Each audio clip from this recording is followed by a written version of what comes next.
Hello children. Close your eyes and imagine our lives without sun. It's so horrible, right? Our universe depends on sunlight. Humans, animals and plants depend on sunlight. So, our topic is energy from sun. The sun is the principal source of energy on the earth's surface. It is like a powerhouse which generates and gives out energy in the form of light and heat.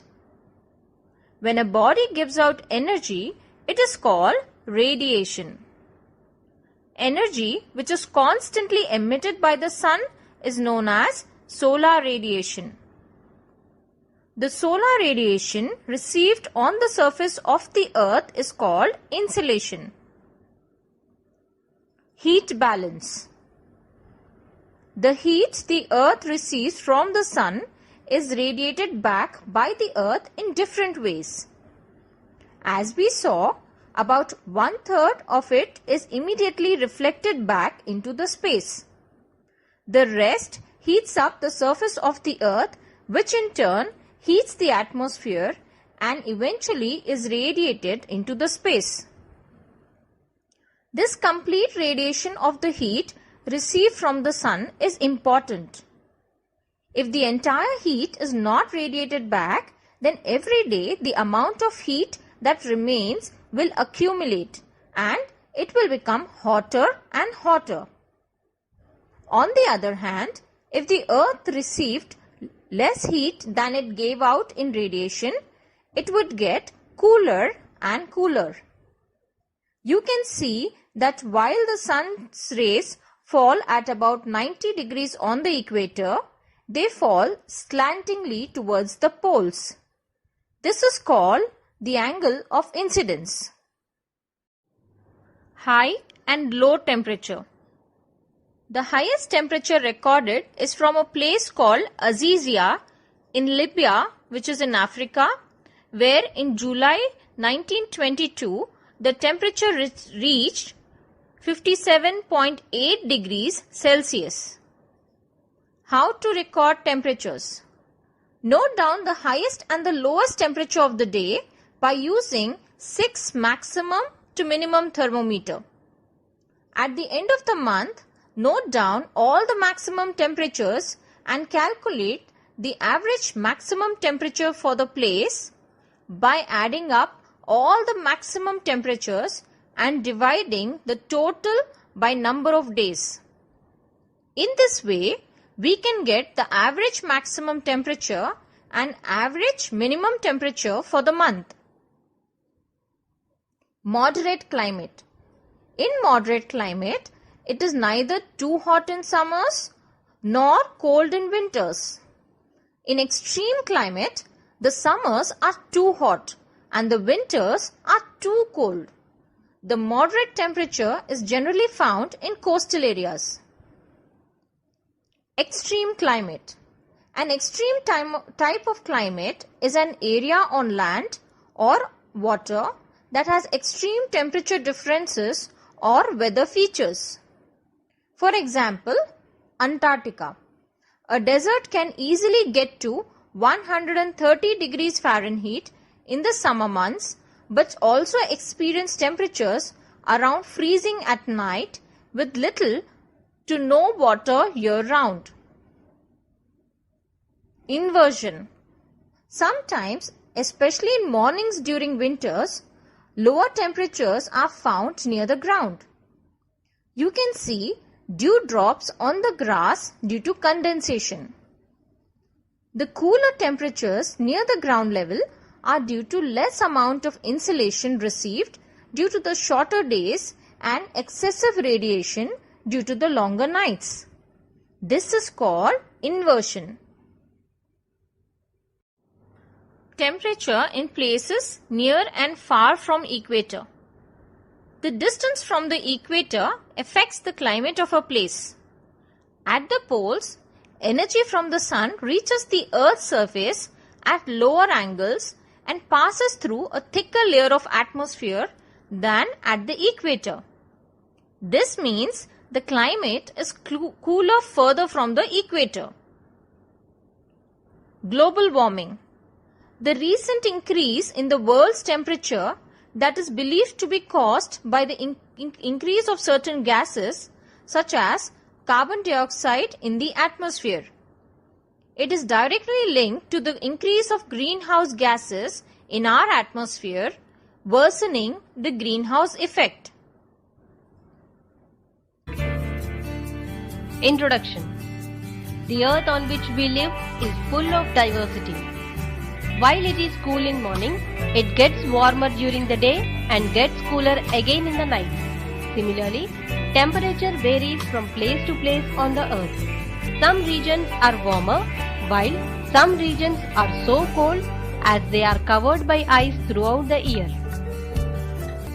Temperature difference between places also causes winds and rains. The amount of rain received at a place is to some extent determined by temperature differences between places. Temperature and rainfall affect life in very critical ways. Plants and animals depend upon heat and water. Only certain kinds of trees and plants will grow in hot regions, and some other kinds will grow in cold regions. Nothing grows in very cold regions. Thus, we have variation in vegetation and animal life. Solar energy and sun rays. The sun is the principal source of energy on the earth's surface. This energy constantly emitted by the sun is known as solar radiation. When a body gives out energy, it is called radiation. The energy produced by the sun comes to us in the form of sun's rays. We also receive many other forms of energy like UV rays, radio waves, X-rays from the sun, which we can neither feel nor see. The solar radiation received on the surface of the earth is called insolation. The actual amount of solar energy received on the ground level is only a small portion of what reaches the earth's atmosphere. This is because about 1/3 of the solar energy is reflected back by the earth's atmosphere. Further, some portion of the energy is scattered and absorbed in the higher reaches of the atmosphere. In fact, some of the harmful rays of sun, like the UV rays, don't reach the ground, and this has made life possible on the earth. Some amount of solar rays are also observed and reflected away by clouds and smoke or dust in the atmosphere. We would have noticed that on cloudy days, it does not get very hot. Sun's rays and Earth's surface. Even the rays that reach the ground do not heat the Earth's surface uniformly. This is because of the curved nature of the Earth's surface. We can see that while the sun rays fall at about 90 degrees on the equator, they fall slantly towards the poles. This is called the angle of incidence, or the angle at which the rays fall on the Earth's surface. Even though more intense sun rays fall on equatorial region, it is usually cloudy there after midday and less sun rays fall on the ground. Hence, equatorial regions are not as warm as the regions immediately north or south of them. As the earth goes around the sun in the course of the year, the angle of incidence constantly changes. Thus, the angle of incidence increases in the north during the months of November, December, and decreases in the months of May, June. Land and water contrasts. The temperature distribution over land and ocean is much different and varying. Land is considered as good conductor of heat, whereas water bodies are different. While land gets heated and cooled quickly, oceans will take time to heat and cool. Heating of atmosphere. The atmosphere or the air around us is not heated directly by the rays of the sun. In fact, it allows the rays to pass through without being heated by them. The sun rays first heat the earth's surface. This in turn begins to radiate heat, which heats up the air around us. That is why it is warmer near the surface of the earth compared to the higher reaches of the atmosphere. Heat balance. The heat the earth receives from the sun is radiated back by the earth in different ways, as about 1/3 of it is immediately reflected back into the space. The rest heats up the earth's surface, which in turn heats the atmosphere and eventually is radiated into the space. If the entire heat is not radiated back, then every day the amount of heat that remains will accumulate and it will become hotter and hotter. If the earth received less heat than it gave out in radiation, it would get cooler and cooler. Everywhere the land seems to be slightly undulging and sloping, resulting in variations in the amount of solar energy received on the land. Some gases like carbon dioxide prevent radiation of heat from the earth. Carbon dioxide in the atmosphere increases due to the increased use of diesel and petrol, cutting down of forests, etc. If the carbon dioxide proportion in the atmosphere increases, then less heat will be radiated, causing an increase in global temperature. This results in what is called global warming. The temperature of atmosphere. We can see the temperature differences that occur between the summer, winter, monsoon and other seasons. High and low temperatures. Scientists have recorded the highest and lowest temperatures reached on the earth. Temperature. Note down the highest and the lowest temperatures of the day by using 6 maximum minimum thermometers.